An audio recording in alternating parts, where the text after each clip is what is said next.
Tuan-tuan dan puan, akhirnya Mahkamah membuat keputusan yang tergempar yang pasti mengejutkan Perikatan Nasional dan sekutu-sekutu Perikatan Nasional. Dalam sebuah artikel, Mahkamah dengar permohonan, bicarakan bersama semua pertuduhan Muhyiddin pada 19 September. Oke, baik saudara-saudara, selamat datang ke channel Fels Lifestyle. Info padu, info hangat disediakan di dalam channel ini. Artikel dari BH Online ataupun biharian.com. Mahkamah Session menetapkan 19 September untuk mendengar permohonan pendakwaan supaya 4 tuduhan menggunakan kedudukan dan 3 tuduhan menerima wang hasil aktiviti haram yang dihadapi bekas Perdana Menteri Tan Sri Muhyiddin Yassin untuk dibicarakan bersama. Hakim Azura Alwi menetapkan tarik pendengaran itu selepas Timbalan Pendakwa Raya Ahmad Akram Garib memberitahu kedua-dua pihak sudah selesai memfailkan dokumen masing-masing berhubung permohonan itu dan bersetuju tiada apa lagi dokumen yang akan difailkan. Beliau berkata, kedua-dua pihak mencadangkan supaya permohonan pendakwaan itu didengar pada 19 September. Katanya, pendakwaan juga menyerahkan beberapa jilid dokumen lagi berkaitan kes kepada pasukan pembelaan hari ini. Oleh kerana tertuduh tidak hadir, dikecualikan kehadiran hari ini dan mengikut undang-undang ia mesti diserahkan kepadanya, kedua-dua pihak bersetuju ia diserahkan kepada pembelaan. Kami memohon supaya serahan dokumen ini direkodkan, katanya. Azura kemudian mengarahkan kedua-dua pihak memfailkan hujahan bertulis pada 8 September dan sekiranya ada jawapan bertulis difailkan pada 15 September. Beliau menetapkan pada 19 September ini bagi pendengaran permohonan dan juga sebutan kes. Sementara itu, Peguam Bela Datuk Hisham Teh Poh Tek memohon supaya Muhyiddin dikecualikan kehadiran pada prosiding pendengaran itu. Bagaimanapun, Azura memutuskan tertuduh perlu hadir pada tarik berkenaan. Pada 10 Mac lalu, Muhyiddin yang juga Presiden Bersatu didakwa di Mahkamah Session dengan 6 pertuduhan, yaitu 4 tuduhan menggunakan kedudukan mendapatkan rasuah RM232,5 juta dan 2 kesalahan pengubahan uang haram membabitkan RM195 juta. Bagi pertuduhan pertama, Muhyiddin yang juga ahli Parlimen Pago didakwa menggunakan kedudukannya untuk suapan, yaitu wang berjumlah RM200 juta dari Bukhari Equity Sendirian Berhad bagi milik Parti Bersatu. Beliau turut didakwa menggunakan kedudukannya untuk satu suapan, yaitu wang berjumlah RM1 juta daripada syarikat Neptiris Sendirian Berhad juga milik Bersatu. Bagi pertuduhan ketiga, beliau didakwa menggunakan kedudukannya untuk satu suapan, yaitu wang berjumlah RM19 juta 500.000 daripada syarikat Mamfor Sendirian Berhad bagi milik partinya. Pertuduhan keempat pula, tertuduh didakwa menggunakan kedudukan untuk suapan, yaitu wang berjumlah RM12 juta bagi milik partinya daripada Azman Yusof. Semua kesalahan itu dilakukan di Pejabat Perdana Menteri, Blok Utama, Bangunan Perdana Putra, Pusat Pentadbiran Kerajaan Persekutuan, di wilayah Persekutuan Putrajaya antara 1 Mac 2020 hingga 20 Ogos 2021. Saudara-saudara, kalau Muhyiddin Yassin dapat dibuktikan bersalah, apakah yang bakal berlaku kepada Parti Bersatu dan juga Perikatan Nasional? Lebih-lebih lagi, PRN akan diadakan pada bulan Ogos ini. Jadi saudara-saudara, apa komen Anda? Teruskan bersama di dalam channel ini untuk info yang seterusnya. Mohon bantu channel ini dengan menekan butang like, share, dan subscribe. Halo semua, salam sejahtera Malaysia. Selamat datang ke channel Fels Lifestyle. bersama saya, admin channel ini, Fels Lifestyle. Tuan-tuan dan puan, satu kejutan baru kepada politik Malaysia. Satu kejutan baru di mana disahkan Tun Mahathir, bekas Perdana Menteri, bekas ahli Parlimen Langkawi, telah dimasukkan ke IJN sejak Selasa lalu. Dan menjadi tanda tanya ramai orang, apa yang berlaku kepada Tun Mahathir. Akhirnya banyak spekulasi yang tersebar di media sosial. Ada yang kata Mahathir kritikal, ada yang kata mungkin Mahathir tidak lama lagi akan pergi. Tetapi saudara-saudara, kita tidak mendoakan perkara begitu. Kita mendoakan kesehatan Tun Mahathir.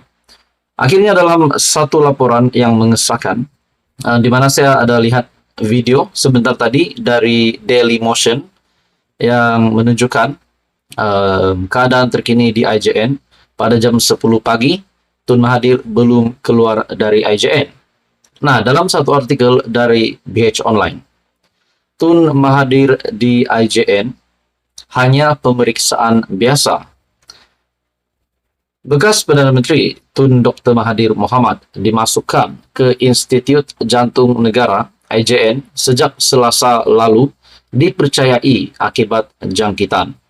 Pengerusi Sekretariat Proklamasi Orang Melayu, Datuk Seri Khairuddin Abu Hassan, bagaimanapun memaklumkan kehadiran Mahathir di IJN bagi menjalani pemeriksaan kesehatan biasa. Sebelum ini, sebuah portal melaporkan kesehatan bekas ahli Parlimen Langkawi itu dalam keadaan membimbangkan. Namun, sumber yang dipetik berkata pihaknya masih menunggu kenyataan rasmi IJN. Terdahulu, tular di media sosial Mahathir sedang kritikal dan dirawat di IJN. Beliau sebelum ini pernah ke IJN selama 16 hari pada Januari tahun lalu selepas menjalani prosedur perubatan elektif. Nah, saudara-saudara, kita sebagai rakyat Malaysia, kita berdoa agar Tun Mahathir dalam keadaan yang baik. Walaupun banyak spekulasi yang menyatakan untuk bahagian politik pula, Tun Mahathir patut berehat. Tun Mahathir jangan lagi memaksa diri untuk masih berada aktif dalam kancah politik Malaysia yang semakin hangat hari demi hari. Pada akhirnya, saudara-saudara, ini keputusan terkini disahkan dari BH Online pada 3 Ogos semalam pada 8.53 malam. Dan Pak, tadi saya ada melihat video dari Daily Motion. Keadaan terkini Tun Mahathir, mesti ramai yang bimbang, mungkin ada yang sampai menangis, takut apa-apa kejadian yang tidak diingini berlaku. Namun setakat ini dalam artikel ini mengesahkan Tun Mahathir di IJN hanya pemeriksaan biasa. Dan ini disebabkan beliau ditahan, dimasukkan ke IJN sejak Selasa lalu dipercayai akibat jangkitan. Saudara-saudara, teruskan bersama di dalam channel ini untuk info yang seterusnya. Halo semua, salam sejahtera Malaysia. Tuan-tuan dan puan. Tuan-tuan dan puan semua, seperti yang kita tahu, pada pilihan raya umum ke-15 pada November lepas, kita juga tahu keputusan satu kerusi ahli Parlimen PAS yang telah dibatalkan, walaupun ada juga pihak mahu keputusan ahli Parlimen Marang, yaitu yang dimenangi oleh Hadi Awang juga dibatalkan. Namun jika akhirnya keputusan itu dikekalkan di mana Hadi Awang masih kekal sebagai ahli Parlimen. Tetapi keputusan di Kuala Terengganu pula telah dibatalkan. Nah, saudara-saudara, ini berkaitan dengan rasuah ataupun beri duit kepada pengundi semasa kempen ataupun semasa PRU 15. Ada yang berkata pada PRN, jangan lagi undi PAS disebabkan mereka sudah terang-terang terlibat rasuah. Nah, semua itu orang yang cakap banyak pandangan. Di dalam komen YouTube pun ada, bercakap-cakap dengan kawan pun ada. Hari ini, saudara-saudara, dalam sebuah video yang saya ada post sebelum ini, terdapat satu komen yang amat mengejutkan dan menarik minat saya untuk dikongsikan kepada Anda semua. Komen ini, dalam satu video saya berkaitan dengan PAS hilang satu kursi MP. Hari ini persoalannya PAS hilang satu kursi MP disebabkan kursi MP ini menurut Syahbudin.com, saya ada membaca di dalam artikel Syahbudin.com, satu MP ini, MP PAS akan dikosongkan untuk diberikan kepada Mahathir. Nah, setelah saya membuat ulasan tentang video itu, saya telah mendapat beberapa komen.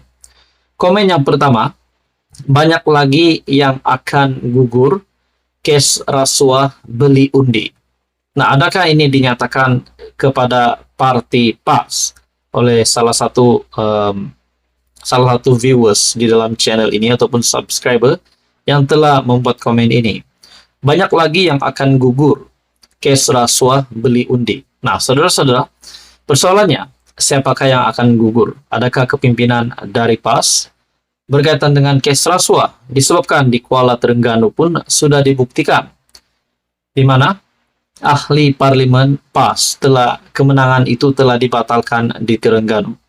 Dan komen yang kedua, tuan-tuan dan puan, ini saya rasa kepada Mahathir, sebab di dalam konten ini ada menyebut nama Mahathir. Komen yang kedua ini menyatakan, dah cukup umur, berehatlah. Adakah di sini Tun Mahathir yang masih kita dapat lihat mahu kekal di dalam kancah politik Malaysia yang semakin hari semakin hangat? Persoalannya, masihkah Mahathir relevan pada hari ini? Masihkah Mahathir mampu untuk melawan kepimpinan yang ada hari ini? Bukankah terdapat komen sebelum ini menyatakan Tun Mahathir sepatutnya fokus sahaja menjadi negarawan untuk membangun Malaysia dari pelbagai sudut akademik, ekonomi, dan sebagainya. Bukannya melawan kepimpinan Datuk Seri Anwar Ibrahim. Tetapi kita juga tahu Tun Mahathir dan Datuk Seri Anwar Ibrahim akan berhadapan di mahkamah. Nah, saudara-saudara, tuan-tuan dan puan, dalam komen ini banyak lagi yang akan gugur. Adakah calon yang sudah diantar PAS akan gugur, yang akan bertanding di setiap DUN pada pilihan raya negeri, ataupun mungkin ahli parlimen PAS yang akan gugur, ataupun kepimpinan PAS yang lain yang akan gugur? Nah, semua ini menjadi persoalan. Tuan-tuan dan puan, bagaimanapun itu hanya spekulasi. Saya hanya mengulas komen dari salah satu viewers di dalam channel ini. Tuan-tuan dan puan, teruskan bersama di dalam channel ini untuk info yang seterusnya. Mohon bantu channel ini dengan menekan butang like, share, dan subscribe.